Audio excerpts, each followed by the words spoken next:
She doesn't bake cookies, doesn't just clean teeth. An experienced clinician, she's Desiree, RDH.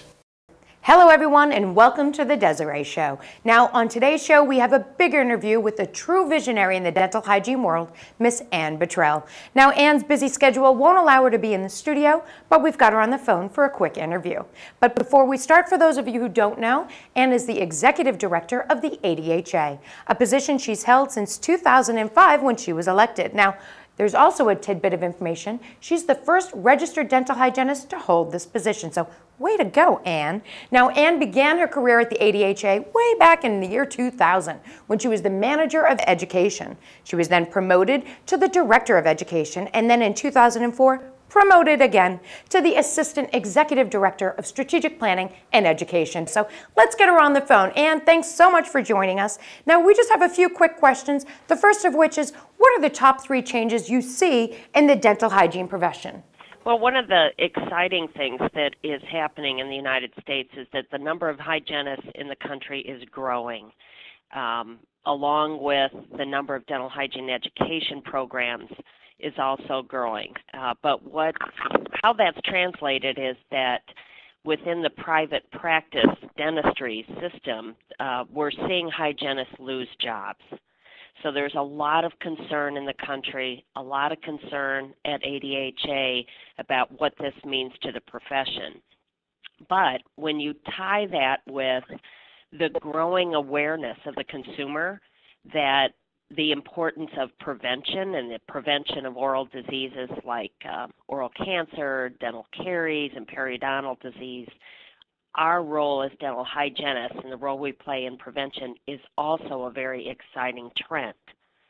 So the third real piece of that is that dental hygiene practice is beginning to expand because the jobs in the private practice arena just aren't there like they were 20 years ago when I came out of dental hygiene school.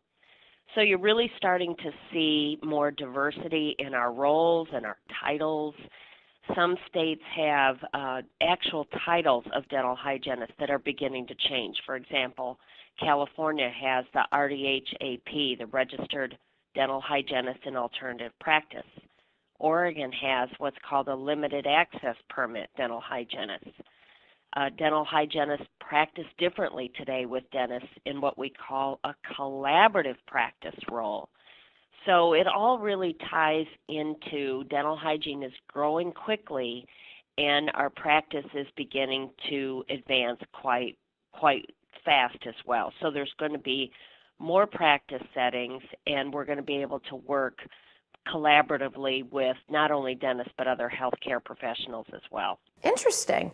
Now, how do you see dental hygiene changing in the next 5, 10, even 20 years? Yeah, one of the current things that a lot of people are very aware of is that there's an interest in the country in what we call dental therapy. Dental therapy is very common in other countries, and with the access to care crisis in the United States, there's an interest in looking at whether dental therapy a dental therapist should be created in the United States that has some restorative skills. So one of the things I think will happen in dental hygiene in the next 5 years is there's going to be a lot of discussion about should dental hygiene and dental therapy combined. So you'll see in other countries like Australia and New Zealand where dental hygiene and dental therapy, 2 different professions, have now combined. So I think that's one of the first things that's going to happen in the United States is that level of interest is going to grow. So dental hygienists, I think, will become more politically active. They're going to create new possibilities for themselves and be able to really forge changes in the states with the regulations about how dental hygiene is practiced. We're going to need to see dental hygienists become politically active to say, for example, well, what if I could work in an OBGYN practice? What if I could work in a pediatrician's practice? What if I could work in a school system? Or how about if I worked for myself? So in the next 5 years, because of the economic crisis, the situation with jobs in the private practice not being as readily available as they used to be, hygienists are going to have to take their future into their own hands and continue to create these opportunities. So one of the exciting things in this new opportunity is to be able to work with other healthcare professionals, nurses, pediatricians, OBGYNs, gerontologists. So our role is going to continue to change. When you combine that with increased changes in technologies, dental hygienists are going to be able to integrate with medicine and use the technology to really screen and refer also for other diseases like diabetes, high blood pressure, HPV.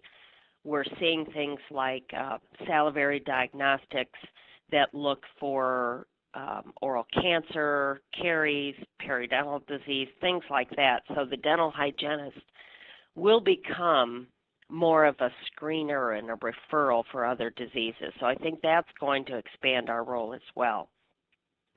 One of the things we're real excited about is that the number of states that are growing that allow the public to directly access a dental hygienist. So the market, the healthcare market is changing, that the consumer is demanding that ability to see a dental hygienist directly. So how that really rolls out is that we have about 15 states right now that the dental hygienist is recognized as a Medicaid provider. And we have a lot of interest in the states to say dental hygienists should have control over our own profession, we should have control over our own accreditation, and how we practice dental hygiene. So I think when we look 20 years out, at the end of the day, what that's going to look like is that the profession is going to diversify just like nursing did. So there'll be advanced practice dental hygiene. Dental hygienists will be seen in a multitude of healthcare settings, and we will have more control over our profession.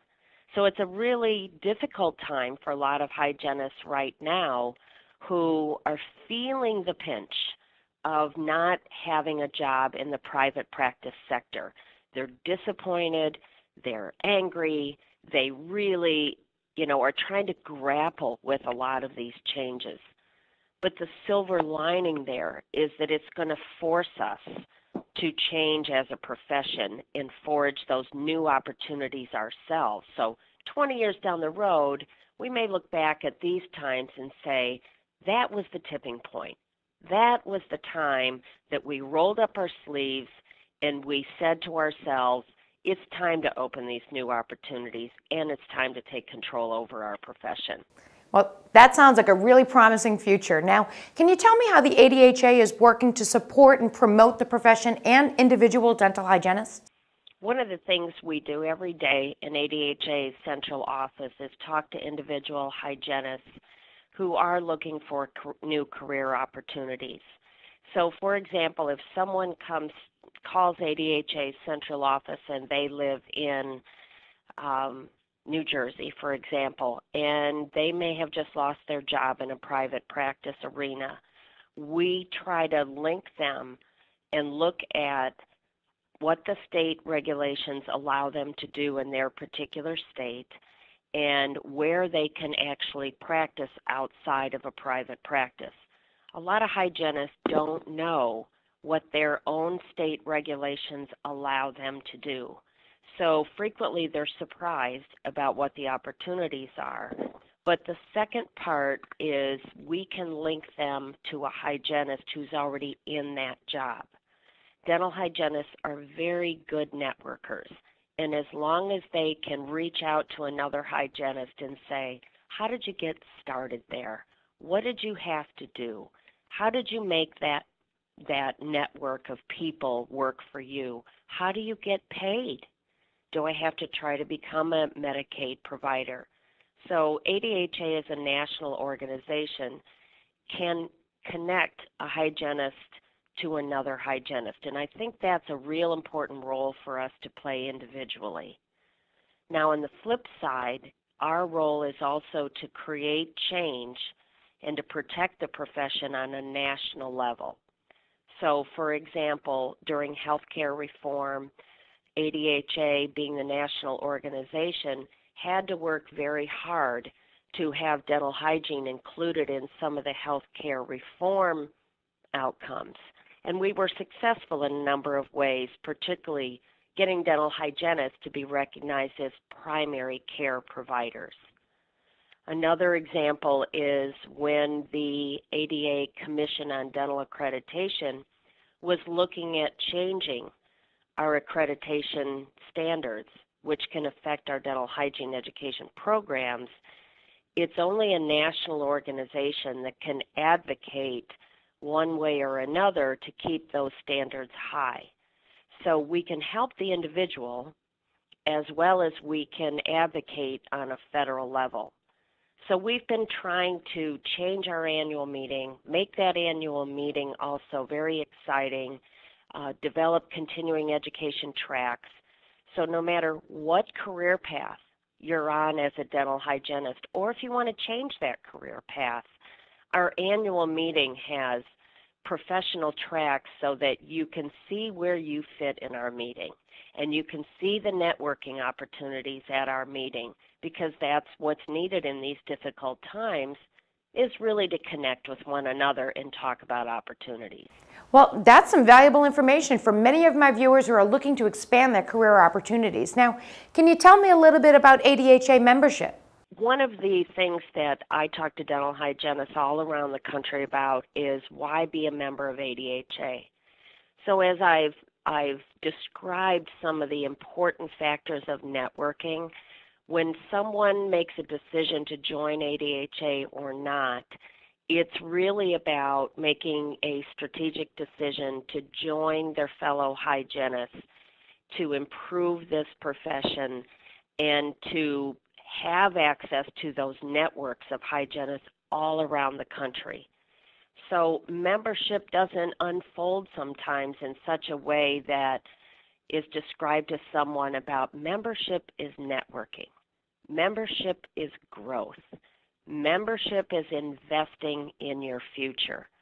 So when I talk to students or hygienists who may not have been a member for a long time, we talk about our brand pillars of ADHA is here to empower, develop, and support you as a hygienist. And there's lots of different ways that we can help you do that. So it's really joining hands with each other and making your individual future better and the profession's future better as well. And thank you again so much for being on the Desiree Show. All the dental hygienists are really excited about your news, and it sounds like it's a really exciting time to be in this profession. Yes, it is, very much so. Is she the best or what? I mean, it definitely gives us something to look forward to in the world of dental hygiene, and I'm so grateful to have her on the show. But that's all the time we have for today. Thanks for tuning in. Remember to tell your friends about the show, and we'll see you next week.